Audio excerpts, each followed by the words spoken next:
I was first really introduced to Hope for Youth through a church member. A church member that I went to church with, her name was Emily Morris, and she was actually the program director before I became program director.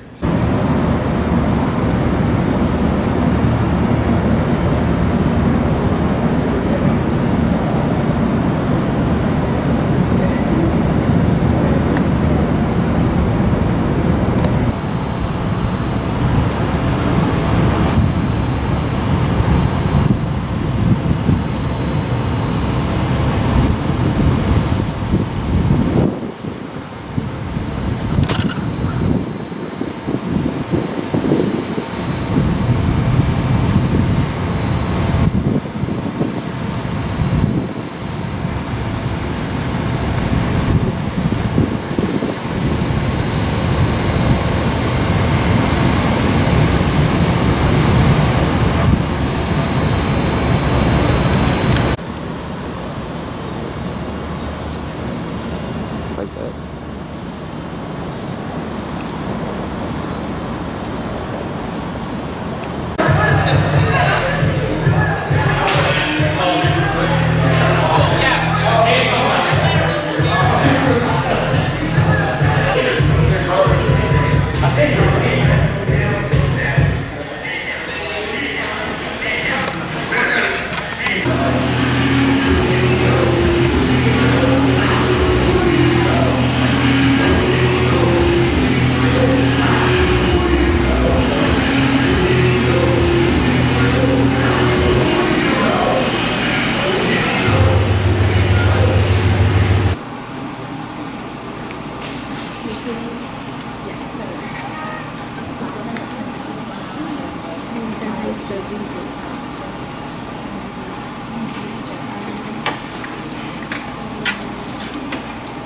Okay.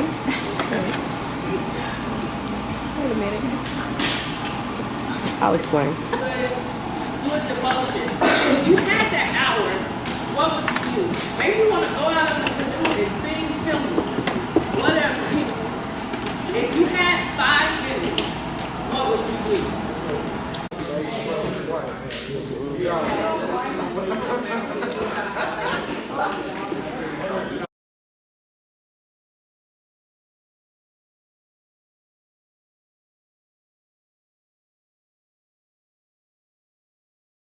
I went online, applied for the position, and I got a call, and I went through 2 interviews, and then I was actually hired as the program director.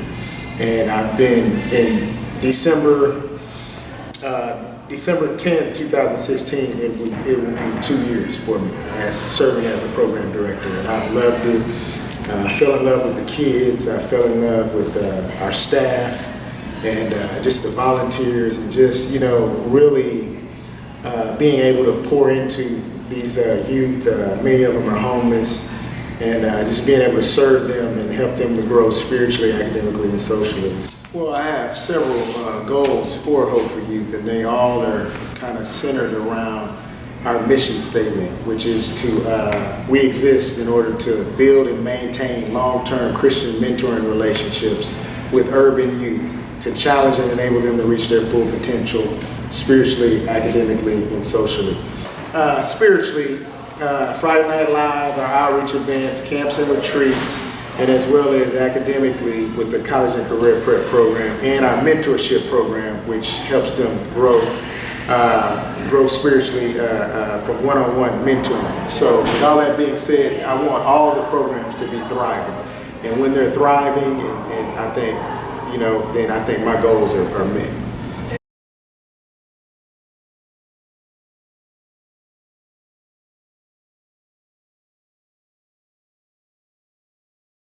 Hope for Youth 2 years ago, 2014.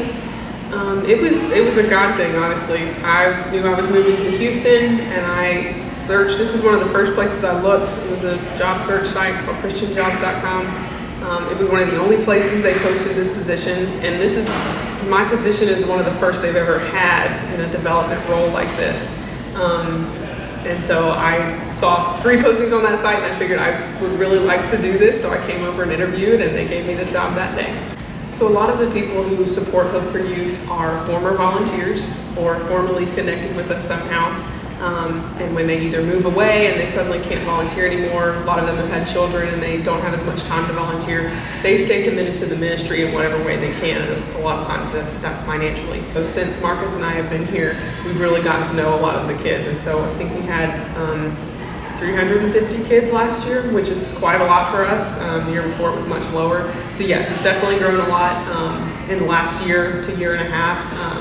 We've had record numbers at Jesus in the Hood last summer, and we're trying to get that up again next year. So yes, it's definitely grown.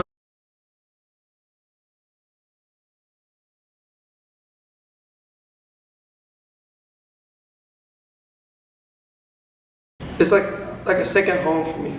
Like, it keeps me like motivated and it keeps me spiritually wise.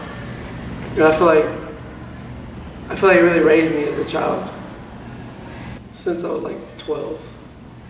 Or like it's been like 6 years.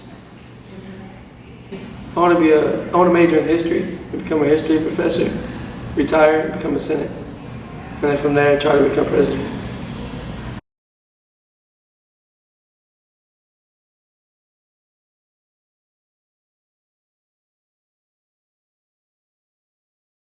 Hey, read your Bible. But they don't tell you how to read the Bible. So maybe, like my daddy says, maybe you want to know what Jesus said. You know, Jesus' miracles. That's something you can look up in the Bible. Maybe you heard the story. Jonah in the mouth of the whale. What is that story about? Let me go read it for myself. So those are some things. But